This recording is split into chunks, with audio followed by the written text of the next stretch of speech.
प्रिय विद्यार्थियों, मैं Prakash Chandra Bairwa, assistant professor in ABST, government PG college Dausa. BCom part third ABST के पेपर first auditing and management accounting, अंकेक्षण एवं प्रबंधकीय लेखांकन। इसमें हम आज बात करेंगे अंकेक्षण की, और अंकेक्षण में हम बात करेंगे प्रमाणन की कि प्रमाणन क्या है और ये क्यों आवश्यक है। तो एक व्यापारिक संस्था में पुस्तपालक लेन देनों के संबंध में प्रविष्टियां सबसे पहले प्रारंभिक लेखे की पुस्तकों में ही करता है। इन प्रविष्टियों को करते समय उन्हें ये देखना चाहिए कि उस प्रविष्टि का प्रमाण क्या है, क्योंकि बिना प्रमाण के कोई भी प्रविष्टि नहीं की जा सकती है। जो भी प्रविष्टि हम करेंगे उसका कोई न कोई प्रमाण जरूरी है। उदाहरण के लिए क्रय बही में दर्ज की जाने वाली प्रविष्टियों के लिए कैश मीमो की नकल, विक्रेता का सारांश एवं रोकड़िए के विवरण पत्र प्रमाणक का कार्य करेंगे। इन प्रमाणकों के आधार पर ही लेखा पुस्तकों में प्रविष्टियां की जाती हैं। संस्था की लेखा पुस्तकों में कोई भी ऐसी प्रविष्टि न की जाए जिसके लिए प्रमाण पत्र न हो, और ऐसा कोई प्रमाणक न छोड़ा जाए जिसकी कोई प्रविष्टि न की हो। ये बहुत महत्वपूर्ण है कि संस्था में जो भी प्रविष्टि की जाएगी उसका कोई न कोई प्रमाण आवश्यक रूप से होना चाहिए, और ऐसा कोई प्रमाणक भी नहीं छूटना चाहिए जिसकी प्रविष्टि न की गई हो। अब हम बात करेंगे प्रमाणन का अर्थ एवं परिभाषा की। तो सबसे पहले बात करेंगे प्रमाणन के अर्थ की। जब अंकेक्षक अपना कार्य प्रारंभ करता है तो सबसे पहले उसे प्रारंभिक लेखे की पुस्तकों की जांच करनी होती है, क्योंकि इनमें सर्वप्रथम लेन देनों को दर्ज किया जाता है। प्रारंभिक लेखे की पुस्तकों की जांच करते समय ये देखना होता है कि इन पुस्तकों में किया गया प्रारंभिक लेखा सत्य है और उचित प्रमाणकों के आधार पर किया गया है। यही कार्य अंकेक्षण में प्रमाणन कहलाता है। जब पुस्तपालक लेखा पुस्तकों में प्रविष्टियां करता है तो जो भी प्रविष्टि वो करेगा उसके लिए कोई ना कोई प्रमाण होना जरूरी है, क्योंकि बिना प्रमाण के उसको प्रविष्टि नहीं करनी चाहिए, और यदि बिना प्रमाण के प्रविष्टि करता है तो ऐसी प्रविष्टि का कोई महत्व नहीं हो जाता है। तो जिस साक्ष्य के आधार पर, जिस सबूत के आधार पर लेखा पुस्तकों में प्रविष्टियां की जाती हैं, वो साक्ष्य या सबूत ही प्रमाणन कहलाते हैं। तो ये था प्रमाणन का अर्थ। अब हम बात करेंगे प्रमाणन की कुछ परिभाषाओं की, जिसमें पहला है प्रमाणन उन सबूतों या प्रमाणकों की जांच एवं सत्यापन है जो एक लेन देन की शुद्धता का समर्थन करते हैं। जो प्रमाणन है वो एक सबूत है, एक साक्ष्य है, या उन प्रमाणकों की जांच एवं सत्यापन है जो किसी लेन देन की शुद्धता को समर्थन करते हैं कि हाँ ऐसा लेन देन हुआ है, उसके सपोर्ट को वो करते हैं। प्रमाणन की दूसरी परिभाषा है प्रारंभिक लेखे की पुस्तकों में लिखी जाने वाली मदों की सत्यता की जांच करना प्रमाणन कहलाता है। सबसे पहले जब लेखा किया जाता है तो सबसे पहले प्रारंभिक लेखा पुस्तकों में किया जाता है। तो प्रारंभिक लेखा पुस्तकों में जो लेखे दर्ज किए जाते हैं उनकी सत्यता की जांच करना ही प्रमाणन कहलाता है, कि प्रारंभिक लेखे की पुस्तकों में जो प्रविष्टियां की गई है उनके सबूत क्या हैं, उनके साक्ष्य क्या हैं। प्रमाणन की तीसरी परिभाषा है प्रमाणन एक तकनीकी शब्द है जिसका आशय ऐसे प्रपत्रों की जांच से है जो एक लेन देन को समर्थन करने वाले तथा ठीक बताने वाले सबूत माने जाते हैं। कुल मिलाकर के प्रमाणन के बारे में हम बात करें संक्षिप्त में, तो प्रमाणन ऐसे सबूत या साक्ष्य हैं जिनके आधार पर लेखा पुस्तकों में प्रविष्टियां की जाती हैं, और बिना प्रमाणन के कोई प्रविष्टि नहीं की जानी चाहिए, और कोई सबूत या प्रमाणन भी बिना लेखा प्रविष्टि के नहीं छूटना चाहिए। अब हम बात करेंगे नैतिक जांच और प्रमाणन की। नैतिक जांच और प्रमाणन के अंतर्गत प्रारंभिक लेखे की पुस्तकों की अगले पृष्ठों पर ले जाए गए जोड़ों की अन्य गणनाओं, जिनमें खतौनी, खातों के शेष को तलपट में ले जाने आदि की जांच सम्मिलित होती है। नैतिक जांच के लिए अंकेक्षक विशेष चिन्हों का प्रयोग करता है। इसमें लेखों की शुद्धता एवं सत्यता की जानकारी हो जाती है। अब हम यदि बात करें व्यापक दृष्टिकोण की, तो व्यापक दृष्टिकोण के अनुसार प्रमाणन में नैतिक जांच भी शामिल होती है। इसलिए नैतिक जांच प्रमाणन का ही एक अंग है। अब इनमें अंतर केवल ये होता है कि कुछ लेखक प्रमाणकों से प्रविष्टियों की जांच को प्रमाणन कहते हैं तथा कुछ शेष कार्य जो बच गए, जैसे योग करना, खतौनी की जांच करना, शेष निकाल कर देखना, तलपट की जांच करना आदि को नैतिक जांच मानते हैं। किंतु प्राय अंकेक्षण प्रक्रिया का प्रमाणन भाग अंकेक्षक के कनिष्ठ एवं कुछ वरिष्ठ ऑडिट कलरकों द्वारा किया जाता है। अंकेक्षण प्रक्रिया का जो प्रमाणन भाग है वो दोनों ही तरह के कनिष्ठ और वरिष्ठ ऑडिट कलरकों द्वारा किया जाता है, क्योंकि वे इसे अंकेक्षण का नैतिक कार्य मानते हैं। तो ये था नैतिक जांच और प्रमाणन। अब हम बात करेंगे लेन देनों के प्रमाणन एवं सत्यापन में अंतर। आर्थर डब्ल्यू होम्स के अनुसार प्रमाणन उन सबूतों की जांच एवं सत्यापन है जो कि एक लेन देन की शुद्धता का समर्थन कर सकते हैं, तथा सत्यापन योगों को अगले पृष्ठ पर ले जाई गई राशि की, खतौनी की तथा संपत्तियों की विद्यमानता एवं स्वामित्व की शुद्धता का सबूत है।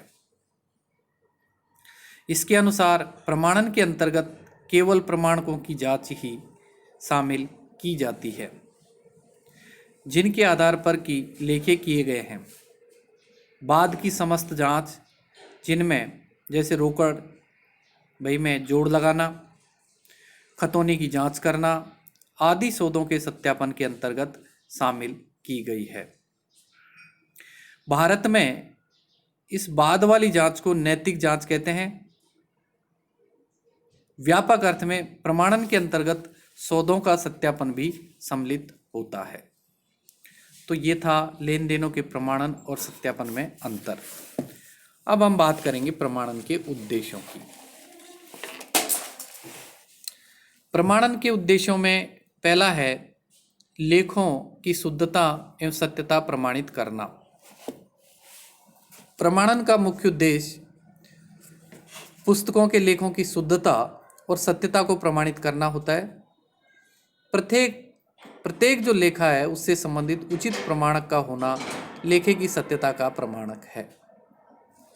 दूसरा है व्यापार से संबंधित लेन देन के लेखों का ज्ञान। प्रमाणन के आधार पर अंकेक्षक को यह विश्वास हो जाता है कि वो सभी लेन देन जो व्यापार से संबंधित है पुस्तकों में लिख दिए गए हैं तथा ऐसा कोई लेन देन लिखने से नहीं छूटा है। तीसरा है व्यापार से संबंध न रखने वाले लेखों का ज्ञान। प्रमाणन का उद्देश्य ये भी होता है कि अंकेक्षक को पता चल जाए कि पुस्तकों में कोई ऐसा लेन देन नहीं लिखा गया है जो कि व्यापार से संबंध न रखता हो। उदाहरण के लिए यदि हम बात करें तो यदि कोई प्रमाणक कंपनी के नाम का न होकर किसी संचालक के व्यक्तिगत नाम में है तो यह अर्थ लगाया जा सकता है कि ये लेन देन संचालक के द्वारा व्यक्तिगत रूप से किया गया है और पुस्तकों में इसका लेखा नहीं होना चाहिए था। प्रमाणन का चौथा उद्देश्य लेखों का अधिकृत होना। प्रमाणन का ये उद्देश्य भी है कि उससे अंकेक्षक को ये विश्वास हो जाता है कि समस्त लेखे पूर्ण रूप से अधिकृत हैं, क्योंकि इसके लिए उचित तथा अधिकृत प्रमाण पत्र मौजूद हैं। जब तक प्रमाण अधिकृत नहीं होगा लेखे भी अधिकृत नहीं हो सकते हैं। तो ये थे प्रमाणन के उद्देश्य। अब हम बात करेंगे प्रमाणन का महत्व क्या है। तो प्रमाणन के महत्व के लिए प्रमाणन अंकेक्षण प्रक्रिया का बहुत ही महत्वपूर्ण अंग है और अंकेक्षण की पूरी सफलता इसी पर आधारित है कि प्रमाणन का कार्य कितनी चतुराई तथा पूर्णता के साथ किया गया है। इस विचार के आधार पर प्रमाणन के महत्व पर यदि हम प्रकाश डालें तो अंकेक्षक द्वारा अपनाई गई अंकेक्षण प्रक्रिया का ध्येय अपने नियोक्ता को ये रिपोर्ट देना होता है कि लाभ हानि विवरण संबंधित वर्ष के लिए व्यापार की सही लाभ हानि को प्रकट करता है अथवा नहीं, तथा चिट्ठा उसकी सही आर्थिक स्थिति को बतलाता है अथवा नहीं बतला रहा है। अंकेक्षक द्वारा ये रिपोर्ट तभी दी जा सकती है जबकि वह अंतिम खातों की जांच से संतुष्ट हो गया हो, किंतु अंतिम खातों की जांच का आधार लेखा पुस्तकें जिनसे उक्त खाते तैयार किए जाते हैं, लेखा पुस्तकों की जांच संबंधित प्रमाणकों द्वारा की जाती है। अतः लेखा पुस्तकों की जांच अथवा प्रमाणन ही समस्त अंकेक्षण प्रक्रिया की आधारभूत नींव होती है, जिसके सुदृढ़ होने पर ही शुद्ध एवं सत्य रिपोर्ट दी जा सकती है। अतः प्रमाणन को अंकेक्षण का मूल तत्व, प्रमुख अंग तथा मूल आधार कहना ही उपयुक्त रहेगा। प्रमाणन के महत्व पर आर्मिटेज बनाम ब्रेवर एंड नॉट के मामले में भी प्रकाश डाला गया था। इस मुकदमे में अंकेक्षक पर लापरवाही का दोष इसलिए लगाया गया था कि वो खुदरा रोकड़ पेटी जो कैश बुक है के प्रमाणकों व मजदूरी के लेखों के संबंध में हुई गड़बड़ी को पकड़ने में असमर्थ रहे थे।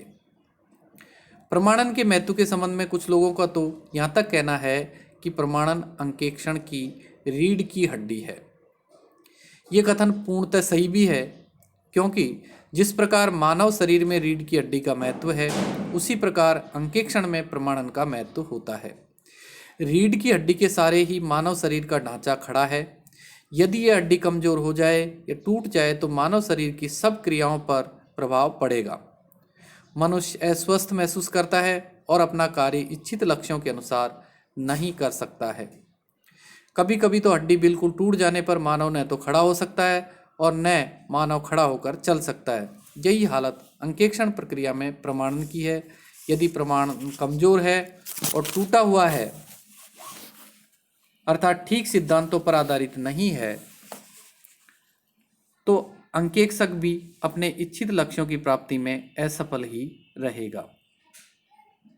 दूसरी तरफ यदि हम ये कहें कि सुदृढ़ रीढ़ की हड्डी वाला मानव अपने इच्छित लक्ष्यों के अनुसार आगे बढ़ सकता है तथा अपना कार्य सफलतापूर्वक कर सकता है, घूमने फिरने में भी उसे कोई बाधा उत्पन्न नहीं होगी। इसी प्रकार सुदृढ़ प्रमाणन होने पर अंकेक्षक अपने इच्छित लक्ष्यों को प्राप्त कर सकता है तथा अंकेक्षण कार्य में उसे कोई बाधा उत्पन्न नहीं होगी। तीसरा, एक ऐसे मानव की कल्पना की जाए जिसकी रीढ़ की हड्डी हो ही नहीं। यह असंभव तो है, किंतु क्या ऐसा मानव अपने जीवन में कार्य करने योग्य रहेगा?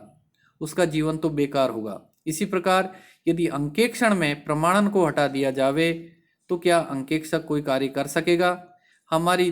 तो इस मामले में हम ये कह सकते हैं कि ऐसी स्थिति में अंकेक्षण कार्य बेकार हो जाएगा। प्रमाणन के बिना अंकेक्षण उस भवन के समान होगा जो कि बिना नींव के बनाया गया है और जो जल्दी ही धराशायी हो जाएगा। अतः प्रमाणन को अंकेक्षण की रीढ़ की हड्डी या आत्मा कहना उपयुक्त है, सही है। तो ये था प्रमाणन का महत्व। तो आज हमने चर्चा की प्रमाणन का अर्थ, प्रमाणन की परिभाषा, नैतिक जांच और प्रमाणन, लेन देनों के प्रमाणन और सत्यापन में अंतर, प्रमाणन के उद्देश्यों की विस्तार से चर्चा की और हमने विस्तार से चर्चा की प्रमाणन का महत्व। तो आज के लिए आप सभी का धन्यवाद।